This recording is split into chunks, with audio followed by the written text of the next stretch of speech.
Hello and a very warm welcome back to Paris-Nice. It's day 3, 212.5 kilometres, the length of the stage, second longest day of the week. But how long will this week last? That's been the question on every rider's lips, given the ongoing uncertainty. So whoever's leading the race will want to keep hold of that jersey every single day, just in case. Another day against the elements is in prospect. And some bonus seconds available inside the last 25 kilometres today with that intermediate sprint at Sanou. Maybe, though, a chance for a bunch sprint. Let's go live then. And a lot of today's stage still remains. 97 kilometres still to cover. The wind howling. The rain is falling pretty nastily. And there's just one solitary lone rider battling the elements all on his own.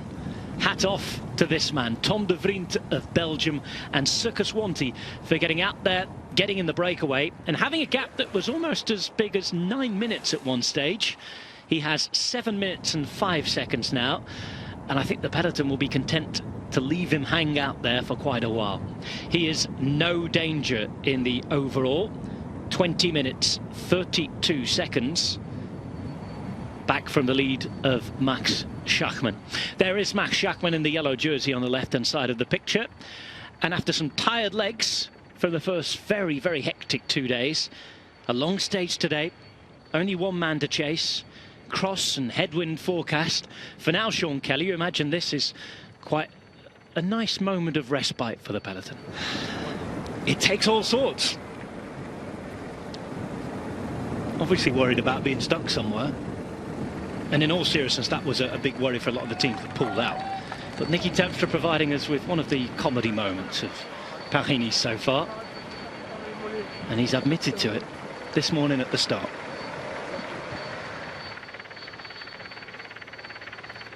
Team Sunweb similarly active. And they've got a real reason to ride, haven't they? Tish Benoot is up there. And Kees Bol will be quietly confident, I think, as well today. Won the bunch sprint for what was 5th place on the opening day. Beat everybody in a bunch sprint in the Algarve. Up-and-coming sprinter who this time last year took a huge first win when he won the Nokere-koers.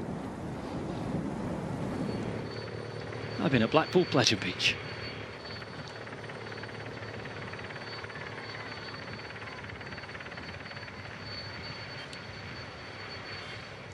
Pace up straight away. We're with Dan McClay here at the back, British rider.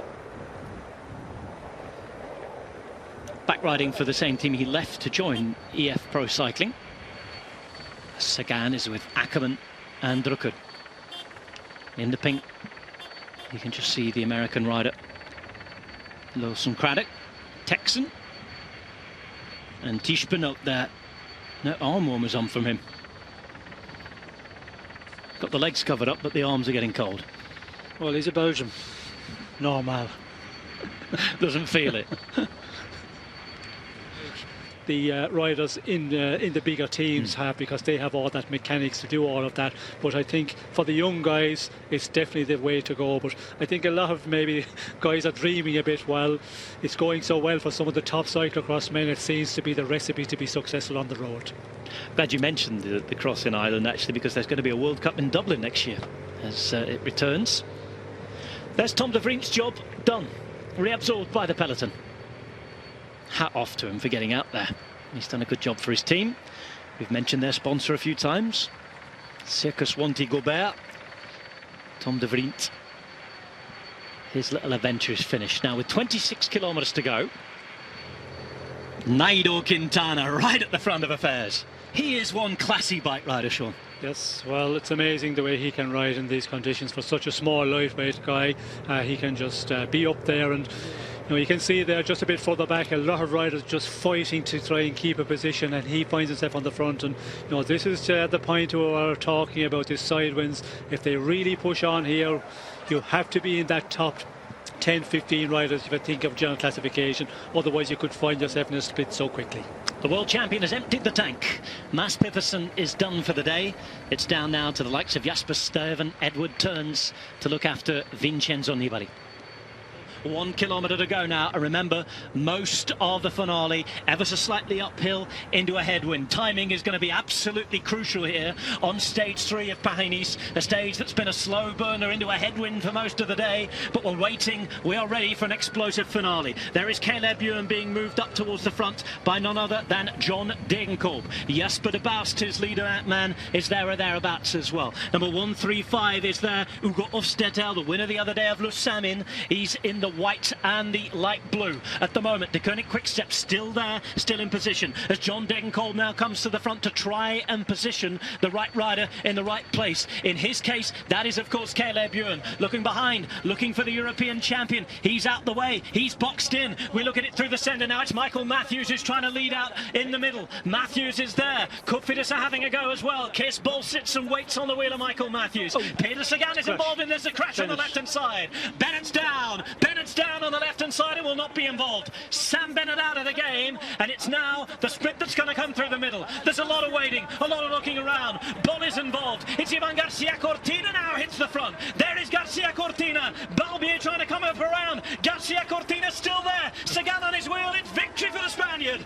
Victory for Ivan Garcia Cortina. And that is a surprise of all surprises. We know he's strong, we know he's fast, but he has beaten some of the very best sprinters in the world. Right wrist he's holding there. Sean, talk us through this. It was chaotic.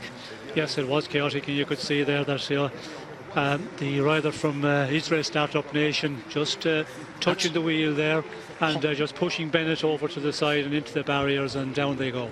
That was Hofstetter, by the way, who caused that crash there.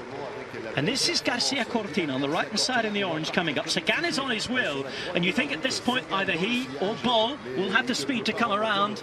Garcia Cortina timing it perfectly. Again that headwind, again the uphill. And the man from northern Spain absolutely bossing it. What power he had there. You could see there when he opened up, Sagan immediately in the wheel, but having difficulty, making any impression at all. It was just the most powerful man there won this one, and the uphill sprint, of course, it suited him as well. Second win in the career of Ivan Garcia Cortina, and the 24-year-old from Gijón in Asturias has done the job for Bahrain McLaren. That is quite some win, not least because he was on the front at quite a few different points during the stage doing a bit of work in the wind.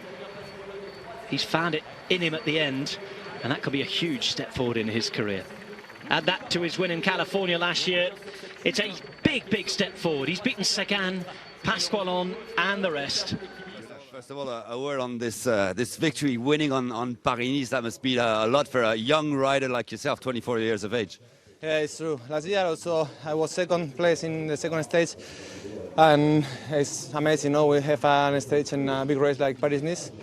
It's one race I really like, so it's a really nice victory. Yeah, we were expecting guys like Sam Bennett, like Caleb Ewan, like Peter Sagan, but you beat Peter Sagan. Take us through those last moments. Yeah, me too. I was surprised. No? I don't know. I just see a bit of chaos in the end. I just find my place. Was a bit of space to go.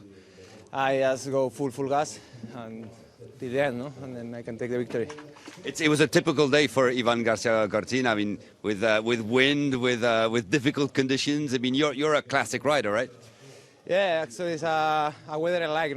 I suffer in the race, but I think everybody suffers. And the end, normally I have a good legs in these days, so I really like these conditions. First big victory before many other victories, hopefully. Yeah, hopefully. Thank you. Gracias.